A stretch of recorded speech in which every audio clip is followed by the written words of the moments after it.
Morning, this is Sam, aka Batman.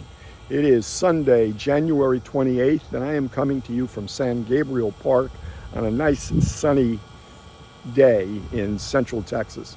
Finally sun. I've been delaying this video for about 2 weeks because we've had nothing but rain. It's just been really wet for the last couple of weeks, and the weather is supposed to actually return next week, I think. What I wanted to do today was discuss the 3 tents that I am considering for my upcoming thru hike of the AT, which starts on March 12th from Springer Mountain. One of them is a traditional double-walled semi-freestanding tent, i.e. it means that I need a tent pole and tent stakes. The other 2 are single-walled trekking pole tents, which means instead of a tent pole, I use my trekking poles to provide support for the tent. With that being said, let's get started. Let's take a look at the tents. The first tent I want to look at is the Zex Duplex 2-person zippered tent. This is an upgrade from the traditional duplex. I used the duplex for years. I liked it. It had a number of little funky idiosyncrasies that you had to deal with. The primary one was it was difficult to get the tent weather tight when you close the vestibule doors, and Zex has addressed that by putting in a zipper on each vestibule, and it works relatively well. I've actually taken a garden hose to the tent, and it stood up well. The tent is about 28 square feet. It's 45 inches wide by 90 inches long. It has a peak height of about 48 inches. It weighs in just a little bit over 20 ounces, which makes it the lightest of the 3 tents that I'm taking a look at. It requires, in addition to trekking poles, it requires 8 stakes, 3 on each side, and 1 on each vestibule side. It has 2 pockets in it. This is a Dyneema tent, a DCF tent. The floor is a heavier DCF material than the top of the tent, the body of the tent. To wrap up the tent, it's got these magnetic closures. Not really crazy about that. I might also add some Velcro. You'll notice that the tent is fairly high off the ground, and you can sort of mitigate that somewhat by putting the stakes closer to the tent. But what that does is that improves circulation in the tent to try to minimize condensation, but it also allows for more splashback in the rain. I've never really had a problem with condensation in the duplex that I used for years. We also have a triplex that we use, and condensation has never been a problem. It has 2 pockets, one on either the rear and the front. The zipper is somewhat problematic because what it's going to do is when you have it fully open, it's going to flap down on the ground unless you remember to stick it inside. The floor, you can see the floor floats a little.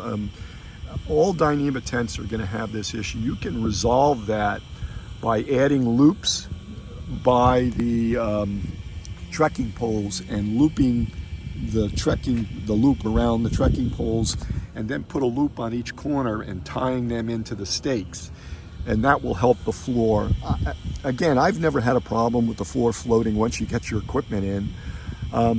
This is a 2-person, theoretically a 2-person tent, but it would be very cramped for 2 people, particularly if they have wide sleeping bags. Other than that, it's the weight is 20 ounces. It packs down very small, I have always found Zex products to be just well made. easy to use. Now, it is a little bit more difficult to get a good pitch on this tent. I'm constantly working on it, moving the stakes, but it can be done.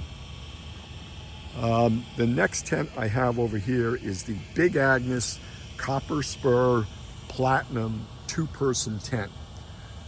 This tent has about 28 square,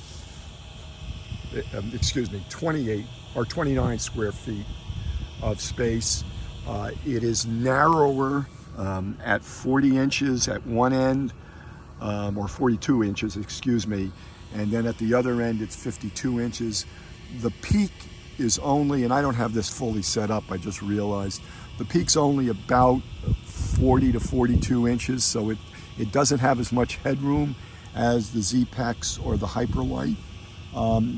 It weighs in at about 37 ounces, so it's much heavier than the Z-Pex and the Hyperlight.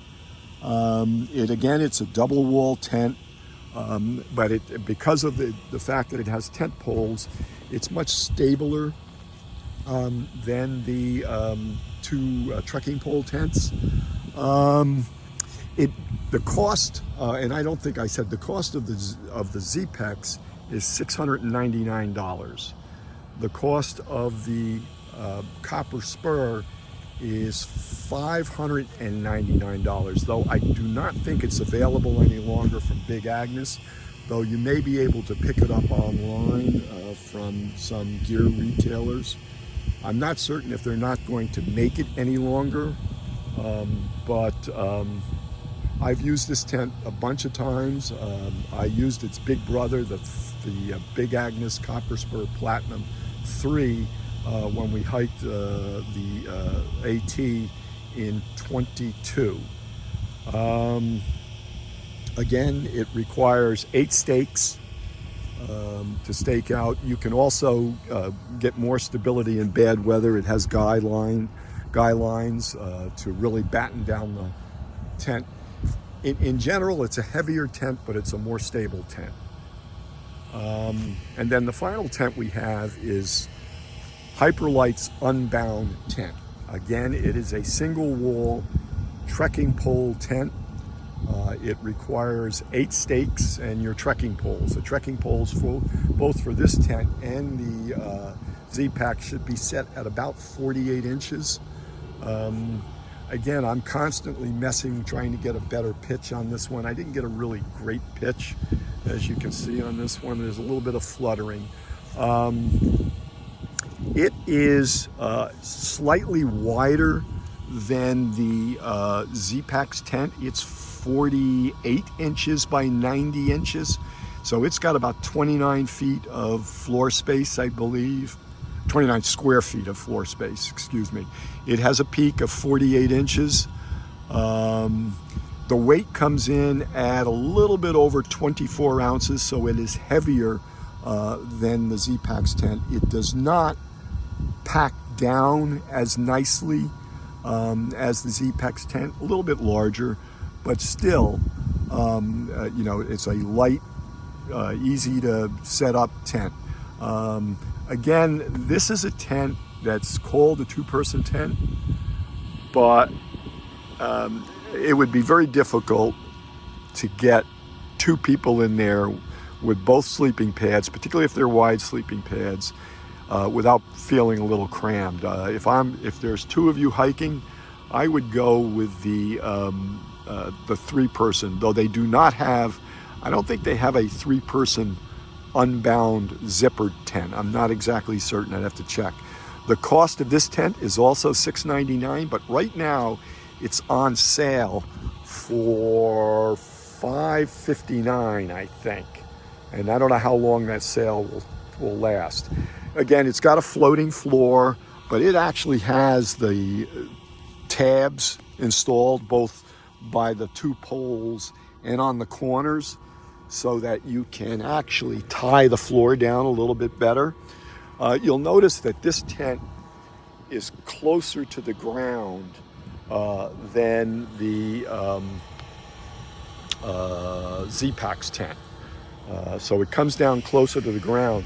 That minimizes splashback, but it also may, in certain weather, increase the potential for condensation.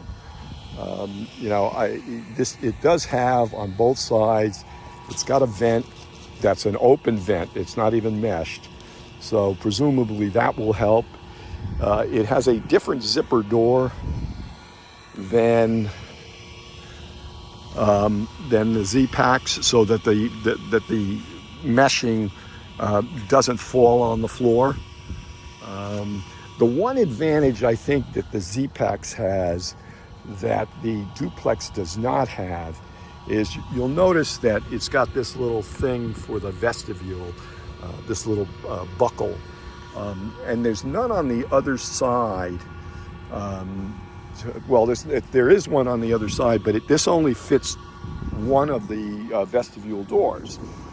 So on the Z-Packs tent, they've got this little metal doodad here, so you can actually affix both the vestibule doors, which keeps the vestibule, it makes the zipper easier, first of all, and it also tightens, I think gives you a better closure.